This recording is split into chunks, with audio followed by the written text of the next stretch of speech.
오늘 창세기 5장 21절부터 24절까지 말씀을 통해서 동행하고 있습니까? 라는 제목으로 함께 은혜 나누겠습니다. 우리가 예수를 믿습니다. 예수 믿는다는 것은 정말로 놀라운 일이 아닐 수가 없죠. 나 같은 죄인이 구원받았고 하나님의 자녀가 되었다는 것, 정말로 위대한 일이 아닐 수가 없습니다. 그런데 이렇게 구원받은 이후에 나를 구원하신 주님과 날마다 동행하는 것, 그것이 신앙생활에 있어서는 더 깊은 자리라는 것을 우리가 알아야만 하죠. 근데 문제는 뭐냐? 만남보다 동행이 훨씬 더 어렵다는 겁니다. 결혼을 생각해 보면 조금 쉽게 이해가 될 것 같아요. 두 사람이 만나서 사랑을 하죠. 그리고 결혼을 합니다. 그리고 신혼여행을 가죠. 얼마나 좋은가요? 정말 꿀이 떨어지는 그런 시간이 신혼여행이 아닌가. 그래서 허니문이라고까지 하잖아요. 그런데 그 허니문이 길어야 1, 2주입니다. 정작 결혼 생활은 그 허니문이 끝난 다음부터 시작이 되는 거죠. 그래서 한 집에 살면서 서로를 맞추어가는 작업이 그때부터 시작이 됩니다. 근데 여러분 아시잖아요. 모든 게 다 다릅니다. 음식에 대한 취향도 다르고 성격도 다르고 가치관도 다르고 그리고 습관도 다르고 그렇기 때문에 결혼을 해서 많이 부딪힙니다. 혼란도 있고 갈등도 있고 그렇게 되죠.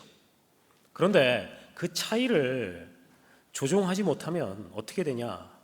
그냥 포기하고 살아가게 됩니다. 그래서 엄연한 부부인데, 그래서 한 집에 살고 밥도 같이 먹는데 마치 마음은 남남처럼 살아갈 수 있다는 거죠.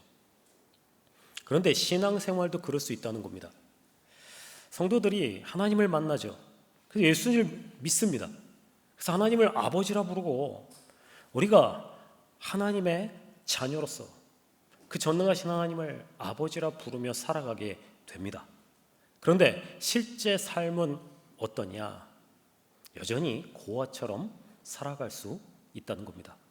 혼자 걱정하고 혼자 결정하고 혼자 버티고 혼자 무너지는, 그래서 믿음이 있다고 말하지만 실제로는 하나님과 전혀 의논하지도 않고 하나님께 묻지도 않고 하나님의 손을 붙잡지 않는 그런 고아 같은 삶을 살아가고 있을지 모른다는 거예요. 왜 그러냐? 하나님을 만났지만 하나님과 동행하는 데는 실패했기 때문이라는 것입니다. 그래서 오늘 말씀 앞에서 우리가 물어야 할 질문이 뭐냐면, 나는 지금 동행하고 있는가? 라는 질문입니다. 오늘 본문이 창세기 5장 말씀인데요.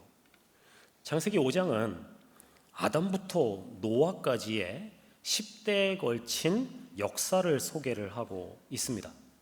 그래서 여러 사람이 있었겠지만 성경이 그 중에 아주 대표적인 인물들을 선별해서 기록을 하고 있는 건데요. 그런데 창세기 5장을 우리가 읽다 보면 반복되는 표현들이 있어요. 살고 낳고 죽었더라. 살고 낳고 죽었더라. 살고 낳고 죽었더라. 계속 이 흐름이 계속됩니다. 그래서 누가 몇 세에 누구를 낳았고 그리고 몇 년을 살다가 죽었더라. 이렇게 이야기를 반복하고 있다는 거예요. 어느 아내분이 남편을 교회로 인도하려고 그렇게 많이 애를 썼대요. 그리고 어느 날 남편이 정말 꿈과 같이 교회를 나오게 됐습니다. 그런데 하필이면 이 남편이 교회에 나온 그날 목사님의 설교 본문이 창세기 5장이었다는 거예요.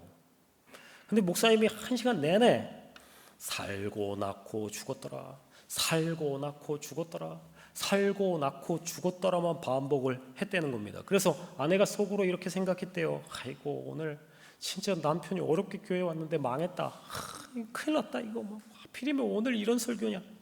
그런데 예배가 끝나고 나서 남편이 이렇게 얘기를 했다는 겁니다. 여보, 나 이제 교회 나올게. 너무 놀랍잖아요. 그래서 아니 왜요? 이렇게 물었더니 남편이 이렇게 대답했답니다. 나 오늘 깨달았어. 사람은 다 죽는다는 거. 창세기 5장이 우리에게 이야기하는 게 바로 그런 거예요. 우리의 운명이 사람이 그렇게 살고 자녀를 낳고 무언가를 남기는데 결국에는 다 죽는다는 겁니다. 아무리 오래 살아도 다 죽습니다. 아무리 많은 것을 이루어도 다 죽고요. 아무리 이름이 유명해도 그 사람은 죽습니다. 그래서 창세기 5장은 우리에게 계속 말합니다. 인생은 죽음을 향해서 가고 있다. 그런데 이 반복된 죽음의 이야기 속에서 갑자기 다른 인물이 한 명 등장을 하는 겁니다. 그 사람의 이름이 에녹이죠. 창세기 5장 24절 말씀 다시 한 번만 같이 읽겠습니다. 자, 시작.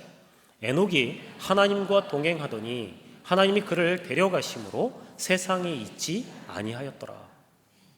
다른 사람들은 다 죽었더라로 끝났어요.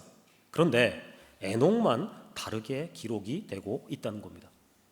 에녹의 인생은 죽음으로 설명이 되지 않고 있어요. 그의 인생은 동행으로 설명이 되고 있는 겁니다.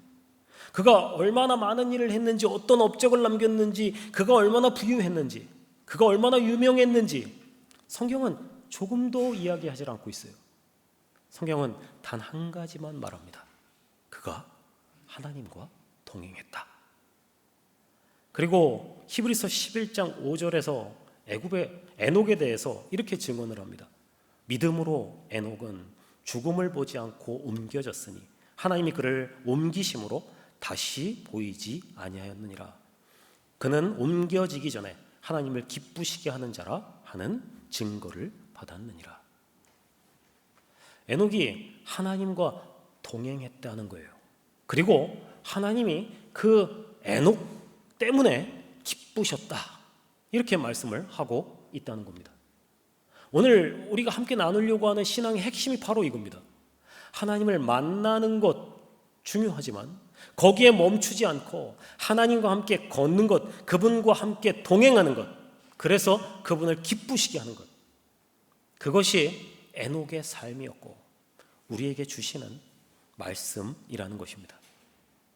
자, 그렇다면 하나님과 동행한다는 것이 뭘까? 동행한다라는 히브리어 원어의 뜻이 뭐냐면 걷다, 산책하다, 길을 같이 가다, 이런 뜻입니다. 그러니까 하나님과 동행한다는 얘기는 그냥 종교 행사에 참석했다는 얘기가 아니라, 교회에 등록했다는 얘기가 아니라, 교회 예배에 나와서 예배를 드렸다는 얘기가 아니라, 하나님과 동행한다는 것은 하나님과 걷는다는 것입니다. 하나님과 대화한다는 것입니다. 하나님께 묻고 하나님의 인도를 받는다는 것입니다. 그렇게 하나님과 인격적인 교제를 한다는 것이 바로 동행이라는 것입니다. 이 동행에 대해서 미국의 방송 설교자이신 맥기 목사님이 아름다운 이야기를 통해서 설명을 하셨어요. 하나님께서 매일 에녹을 찾아오셨대요. 그래서 에녹에게 이렇게 말씀하셨답니다. 얘야, 나와 산책할 수 있겠니? 그러면 에녹이 집 밖에 나와서 하나님과 함께 산책을 했다는 거죠. 그 시간이 너무 좋았어요. 그래서 하나님과 이렇게 걷는 것이 너무 행복하고 좋았다는 겁니다. 그래서 어느 날부터 에녹이 자기 집 문 앞에서 하나님을 기다렸습니다. 하나님이 오시기를 기다렸다는 거죠. 그리고 하나님과 함께 그렇게 함께 산책을 나갔습니다. 그러던 어느 날 하나님이 이렇게 말씀을 하셨다는 거예요. 에녹아, 오늘은 우리 좀 더 멀리 가보자. 너에게 하고 싶은 말이 너무나 많단다. 그래서 에녹이 하나님과 함께 하염없이 걸었다는 거예요. 한참을 걷다가 보니까 너무 멀리 왔어요. 그래서 하나님께 에녹이 이렇게 말을 했답니다. 하나님, 너무 늦은 것 같아요. 이제 집으로 돌아가야 될 것 같습니다. 그때 하나님이 이렇게 말씀을 하십니다. 에녹아, 여기까지 와보니까 니네 집보다 내 집이 더 가까운 것 같구나. 오늘은 내 집으로 가자. 그렇게 에녹이 하나님과 함께 영원한 본향으로 돌아갔다. 이렇게 설명을 했습니다. 이 이야기가 성경에 나오는 이야기는 아닙니다. 그러나 하나님과 동행하는 것이 무엇인지를 보여주는 아주 아름다운 이야기가 아닌가라는 생각이 든다는 거죠. 신앙생활은 이렇게 어린아이가 아버지의 손을 붙잡고 길을 가는 것과 같다는 겁니다. 어린아이는 길을 모릅니다. 어린아이는 위험을 보지 못합니다. 어린아이는 힘이 약합니다.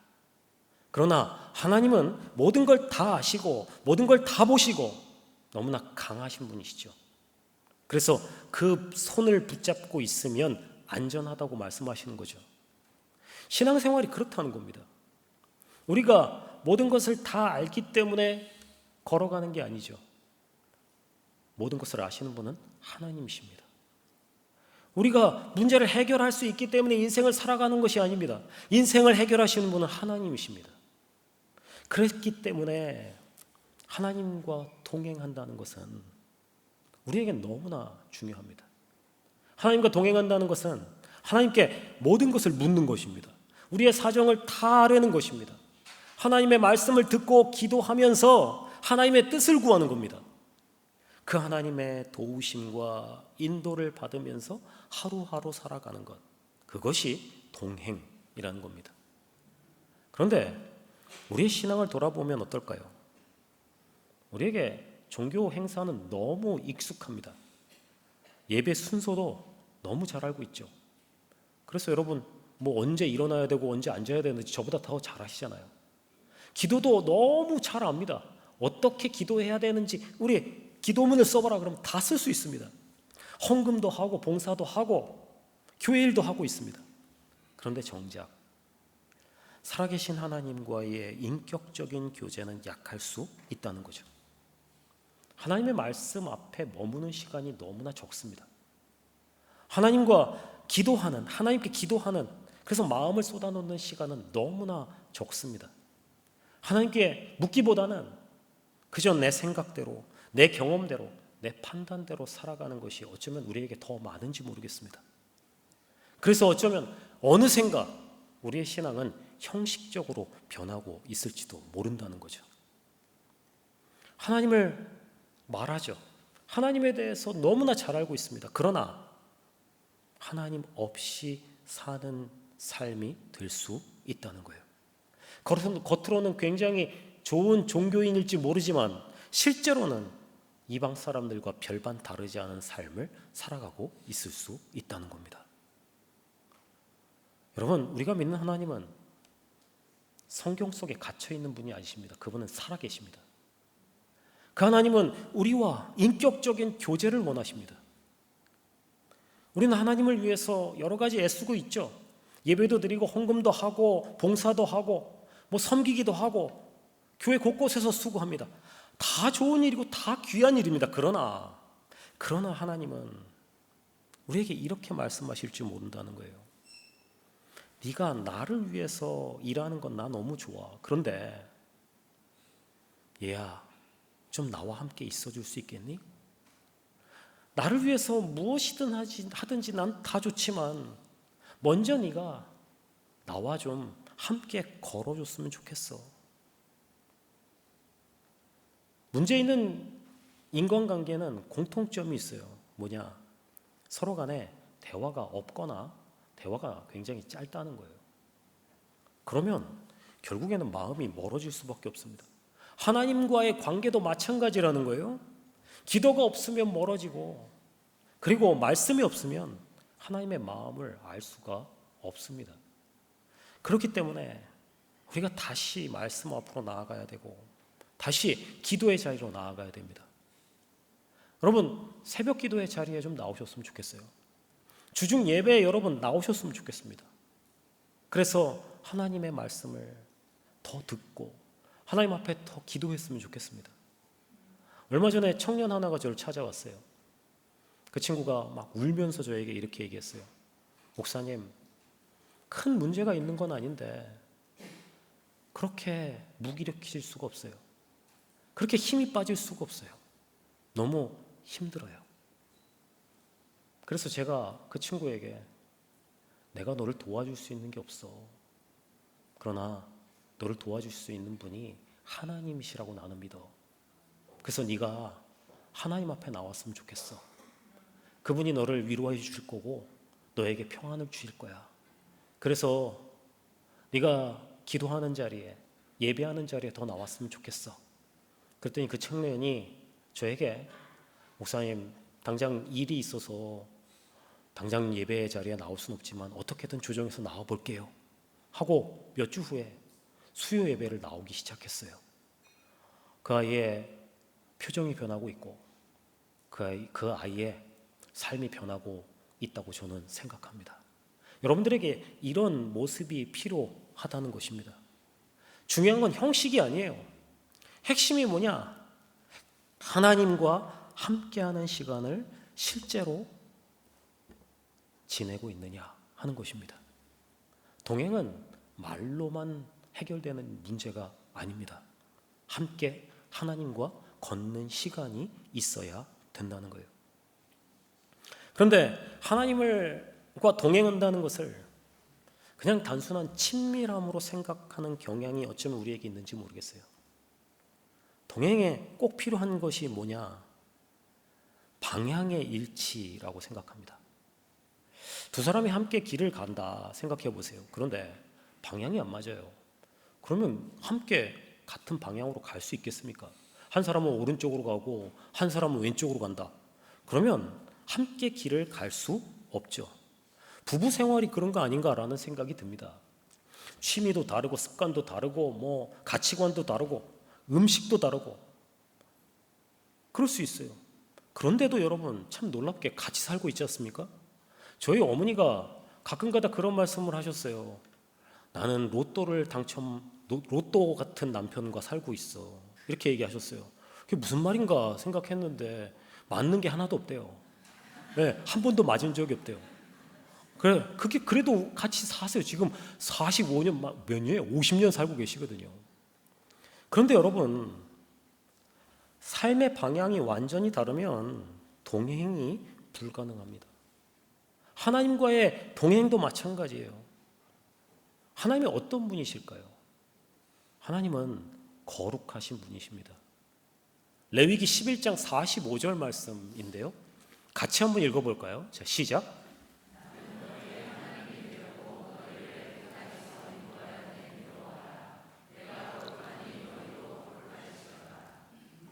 아멘. 하나님이 어떤 분이시라고 얘기하냐면 그분은 거룩하신 분이라 이렇게 말씀합니다. 그래서 하나님과 동행을 하려면 거룩함이 필요하다는 겁니다. 거룩이라고 하는 건 그냥 특별한 몇 사람에게만 필요한 것이 아니라 하나님과 걷고자 하는 사람이라면 누구나에게 필요한 일이라는 겁니다. 미국의 남북전쟁이 한참일 때 하루에 막 수천 명씩 청년들이 막 목숨을 잃어가던 그런 상황 속에서 한 참모가 링컨에게 막 다급히 달려와서 물어봤대요. 대통령님, 하나님이 정말 우리 편에 계신 게 맞습니까? 그랬더니 링컨이 이렇게 대답을 했다는 겁니다. 제가 기도하고 있습니다. 그러나 나의 유일한 기도 제목은 하나님이 우리 편이 되어주시느냐가 아니라 우리가 하나님 편에 있느냐 하는 것입니다. 이렇게 얘기를 했다는 거예요. 우리가 기도를 이렇게 많이 합니다. 하나님 내 편이 되어주세요. 내 상황을 좀 도와주세요. 내 계획 속에 함께 해주세요. 나의 가는 길을 좀 도와주세요. 물론 하나님이 이런 기도를 안 들으시는 게 아니에요. 우리를 도와주시는 분이십니다. 그런데 더 중요한 기도는 하나님, 내가 하나님 편에 서 있을 수 있도록 도와주세요. 하나님의 뜻을 알게 해주세요. 하나님 가시는 그 길에 함께 가게 해주세요. 라는 기도가 우리에게 필요하다는 겁니다. 하나님과 동행한다는 건 내 마음대로 살면서 하나님께서 따라오시는 게 동행이 아니기 때문이죠. 하나님이 가시는 길을 내가 따라가는 거예요. 하나님의 뜻대로 내가 살아가는 겁니다. 그 거룩하심에 내가 맞추는 겁니다. 그렇기 때문에 우리가 지금 당장 문제가 해결되는 것보다 더 중요한 것은 거룩해지는 것. 성공보다 훨씬 더 중요한 것은 하나님 앞에서 깨끗하고 바르게 살아가는 것, 그것이 우리에게 필요한 일이라는 것입니다. 에녹이 살던 시대가 어떤 시대였을까요? 창세기 5장 속에는 에녹의 시대가 어떤 시대인지 자세하게 나와 있지가 않습니다. 그래서 어떤 시대일까 궁금해지는데, 다행스럽게도 유다서에 보면 에녹 시대의 영적 분위기가 어땠는지를 우리에게 설명을 해주고 있어요. 유다 1장 14절 15절 말씀입니다. 같이 한번 읽겠습니다. 시작. 아담의 7대 손 에녹이 이 사람들에 대하여도 예언하여 이르되, 보라, 주께서 그 수만의 거룩한 자와 함께 임하셨나니 이는 무사람을 심판하사 모든 경건하지 않은 자가 경건하지 않게 행한 모든 경건하지 않은 일과 또 경건하지 않은 죄인들이 주를 거슬러 한 모든 안악한 말로 말미암아 그를 정죄하려 하심이라 하였느니라. 읽기가 굉장히 어렵죠. 막 경건하지 않은 경건 계속 이렇게 나오는 이유가, 에녹 시대를 한마디로 정리하면 경건하지 않은 시대였다라는 겁니다. 경건하지 않았다는 말이 무슨 말이냐? 쉽게 얘기하면 하나님 없이 사는 시대였다, 이런 얘기입니다. 에녹이 살던 시대가 바로 그런 시대였다는 거예요. 그래서 하나님이 없어도 살겠다, 하나님 없이 우리는 상관없다, 그러던 시대였다는 거예요. 그래서 하나님께서 얼마 지나지 않아서 하나님이 사람을 지으신 것을 후회하셨다 말씀하시고, 물로 그들을 완전히 심판하시는 일을 우리가 보게 됩니다. 바로 직전의 삶이었다는 거예요. 그래서 사람들이 자기 마음대로 하나님 없이 살았다는 겁니다. 그런데 그런 시대 속에서 에녹이 하나님과 동행했다는 겁니다. 세상 모든 사람들이 하나님 없어도 된다고 말하는 시대 속에서 그는 하나님과 함께 동행했다고 이야기를 하고 있습니다. 그렇게 어두운 시대였기 때문에 어쩌면 에녹의 삶이 더 빛이 났을 수 있지 않았을까라는 생각이 들어요. 그런데 여러분, 오늘 우리 시대가 그와 별반 다르지 않습니다. 지금 세상은 너무나 어둡습니다. 세상은 정말로 하나님 없어도 사는 사람들, 그런 사람들로 가득한 세상입니다. 그 가운데 거룩한 사람이 많지 않다는 것이 정말로 무서운 이야기입니다. 프란시스 셰퍼라고 하는 목사님이 이런 말씀을 하셨어요. 오늘날 우리의 문제는 행복은 추구하지만 거룩은 추구하지 않는 것입니다. 정말 그런 것 같아요. 우리 모두 다 행복하고 싶습니다. 행복을 찾습니다. 자녀가 잘 되길 바라고, 사업이 잘 되길 바라고, 건강하길 바라고, 인생이 평안하길 바랍니다. 그런데 하나님 앞에서 거룩하게 살기를 얼마나 구하고 있습니까? 하나님과 동행하는 사람은 거룩을 사모하는 사람이라는 거예요. 그래서 죄를 두려워 가볍게 여기지 않고 하나님을 의식하면서 하나님 앞에 서서 하나님 편에 서려고 노력하는 사람이라는 겁니다. 그래서 여러분 모두가 그런 사람들이 됐으면 좋겠어요. 세상은 하나님 없어도 된다고 말하는 세상이지만 우리는 하나님 편에 서고 하나님을 의지하고 하나님과 함께 동행하기를 꿈꾸는 여러분 모두가 되시길 바랍니다. 근데 우리 말씀 속에서 우리가 한 가지 주목해야 될 것이 있는데, 에녹이 처음부터 하나님과 그렇게 동행했다는 게 아니라는 거예요. 5장 22절 말씀에 이렇게 말씀합니다. 무드셀라를 낳은 후 300년을 하나님과 동행하며 자녀들을 낳았으며. 무드셀라를 몇 살에 낳았느냐? 65세에 낳았습니다. 되게 늦게 낳았어요. 그리고 300년 동안 하나님과 동행을 했다는 겁니다. 이게 무슨 말이냐면, 에녹에게 무드셀라의 탄생이 인생의 전환점이었다는 겁니다. 무드셀라가 태어나고 나서 그의 삶이 하나님과 동행하는 삶이 되었다는 거예요. 무슨 일이 있었길래? 우리가 정확하게 알 수는 없지만 무드셀라의 이름에서 그 단서를 찾을 수가 있어요. 무드셀라라고 하는 이름이 무슨 뜻이냐면 창을 던지는 사람이란 뜻입니다. 창. 창을 던지는 사람. 이 창을 던진다라는 게 무슨 의미냐면요, 고대에는 이 부족 사회에서는 부족 간의 전쟁이 많이 일어났거든요. 그런데 어떤 부족이 어떤 부족을 침범을 할 때 그 마을을 앞에 가장 먼저 서 있는 사람이 누구였냐면 창을 던지는 사람이었어요. 그래서 그 창을 든 사람이 창을 계속해서 던져서 적군이 접근을 하지 못하게 하는 그런 역할을 했다는 겁니다. 그래서 적군이 어떻게 이야기를 했느냐, 저 창 던지는 사람을 죽여야 우리는 이 전쟁에서 승리할 수 있다라고 생각을 했다는 거예요. 그래서 이 무드셀라가 바로 그 창 던지는 사람이었다는 거예요. 그가 무너지면 이제 끝이라는 겁니다. 그가 이제 마지막이라는 거예요. 무드셀라의 이 이름을 통해서 아마 에녹은 깨달았을 겁니다. 하나님의 심판의 날이 멀지 않았다는 거. 이제 끝이 얼마 남지 않았다는 거. 그래서 그가 그 무드셀라가 태어나고 나서 전혀 다른 삶을 살기 시작했다는 겁니다. 이대로 살 수 없다고 생각했던 거예요. 형식적인 신앙생활을 할 수 없다고 생각했던 겁니다. 하나님 앞에 바로 서겠다, 하나님과 동행하겠다 결단을 했다는 겁니다. 그래서 그가 300년 동안의 삶을 하나님과 동행하면서 살 수 있게 되었다는 거죠. 이렇게 에녹의 인생이 365년이었는데 하나님과 300년을 동행했다면 65년은 그가 어떻게 살았을까요? 성경이 자세하게 설명하지 않아서 우리가 잘 모르지만 아마도 세상 사람들하고 비슷하게 살았을 겁니다. 세상 사람들처럼 그냥 형식적인 신앙생활을 하면서 살았을 거라고요.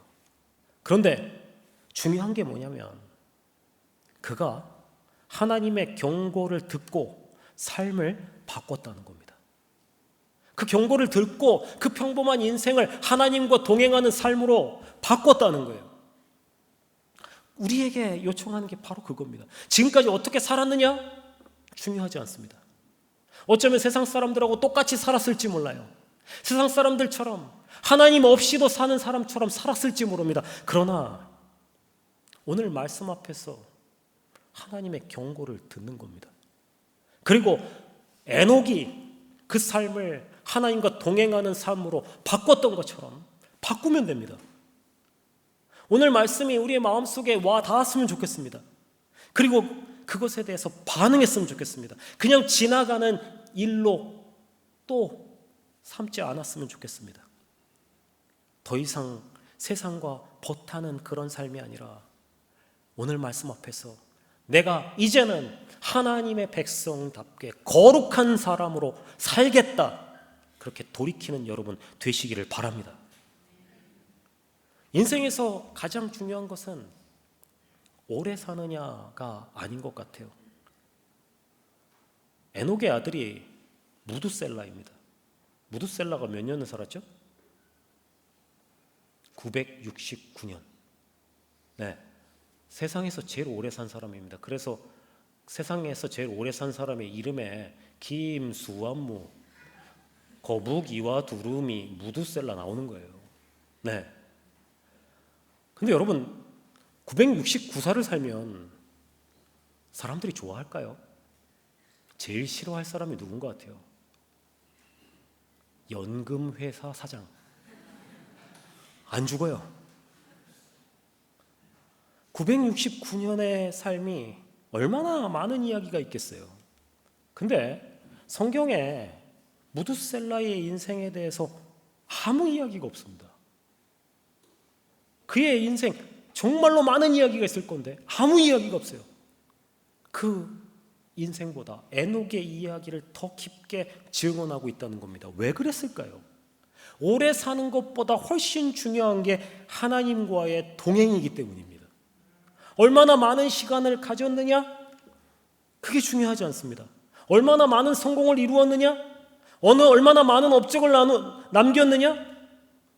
인생의 본질이 아닙니다. 가장 중요한 것은 내가 얼마나 하나님과 걸었느냐, 그 하나님과 얼마나 시간을 보냈느냐, 그분을 얼마나 기쁘게 했느냐입니다. 그래서 이 동행의 의미를 우리가 알아야 된다는 거예요. 저는 동행에 대해서 묵상할 때마다 어린 시절이 자꾸 생각납니다. 어렸을 때 제가 시골에 살았거든요. 그래서 아버지가 매일 아침 논밭으로 나가셔서 일을 하셨어요. 그런데 가끔 가다 우리 아버지가 그렇게 어린 저를 데리고 일터로 나가시는 일들이 있었어요. 근데 사실 아버지 입장에서는 그 어린 아들이 일터에 같이 있는 게 도움이 전혀 안 됩니다. 천방지축이고 막 여기저기 막 걸음도 느리고 막 여기저기 넘어지고 답답하고 막 아버지가 해놓은 거 막 망치고 막 이런단 말이에요. 그런데 참 신기한 것은 그렇게 아버지의 일을 다 망쳐놓는 저였는데 아버지가 그런 저를 보시면서 흐뭇이 웃으셨다는 거예요. 아버지한테 도움이 돼서 아버지가 저를 좋아하셨던 게 아닌 것 같아요. 그저 제가 아버지의 그 투박한 손을 붙잡고 졸졸 따라와 주는 거, 그리고 그 아버지 곁을 지키면서 그 아버지와 함께 있는 거, 그게 그냥 좋으셨던 것 같습니다. 동행이 바로 그런 거라는 거예요. 신앙은 우리가 하나님께 대단한 일을 해드리는 게 아닙니다. 하나님께 엄청난 업적을 남기는 게 하나님이 원하시는 게 아니라고요. 우리는 여전히 어리숙하고 투박하고 여전히 부족해서 하나님의 일을 그르칠 때도 너무나 많습니다. 그런데 하나님은 그런 어리석고 연약한 우리의 일을 보시면서 세상을 다 얻은 것처럼 기뻐하신다니까요. 우리가 그분과 함께 있는 것, 그분을 붙잡고 따라가는 것, 그분과 함께 걸어가는 것, 그것을 그렇게 기뻐하신다니까요. 그래서 그분이 나와 함께 걸어가자라고 말씀을 하고 계시는 겁니다. 믿음은 그렇게 업적을 남기는 게 아니라 성공을 거두는 게 아니라 하나님과 함께 걷는 겁니다. 그분과 오늘도 내일도 손을 잡고 걸어가는 거예요. 그분의 뜻을 따라서 내 삶을 조종하고 내 생각을 버리고 그분과 함께 걸어가는 겁니다. 그래서 가장 위대한 인생은 하나님과 동행하는 인생이라는 것, 그것을 우리가 기억해야 한다는 것입니다. 오늘 에녹은 우리에게 두 가지를 이야기해주고 있다고 생각해요. 그의 인생은 딱 두 가지로 나눌 수 있을 것 같아요. 무드셀라가 태어나기 전 65년, 그리고 무드셀라가 태어난 이후 300년. 65년 동안 그는 하나님을 알았지만 형식적이고 습관적인 종교 생활을 했습니다. 세상과 전혀 구별되지 않는 그런 신앙생활을 했던 시기였을 거예요. 그래서 하나님은 그의 인생을 보며 조금도 기쁘시지 않았을지 모릅니다. 그런데 무드셀라를 나온 후 하나님과 동행한 300년의 시기가 있었다는 겁니다. 에녹이 하나님의 경고를 들었어요. 그리고 깨달았습니다. 그리고 돌이켰습니다. 그리고 하나님과 함께 살기 시작했습니다. 매일매일 하나님과 함께 걷기 시작했습니다. 그의 삶 속에서 하나님을 인정하기 시작했습니다.